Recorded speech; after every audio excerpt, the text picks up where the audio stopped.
ధృతరాష్ట్ర మహారాజా, నువ్వు ఎవలాంటి వాళ్ళకి అప్పచెప్పావు రాజ్యం? ఏది చెప్పు, తన బలం ఏమిటో తెలిసేమో.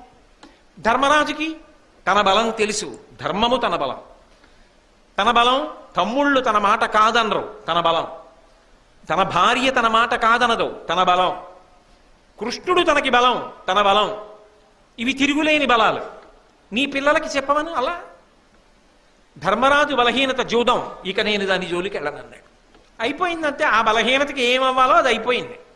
నీ పిల్లల బలహీనత ఏమిటో చెప్పమను. అత్తేరి నాకేం బలహీనత అంటాడంతే. వాడు చెప్పడం అసలు వాడికి అది ఉందని వాడికి తెలియదు అంతే. అది లోపల ఉండిపోయిన వ్యాధి లాంటిది, ఎప్పుడో పటమరిస్తుంది పైకి.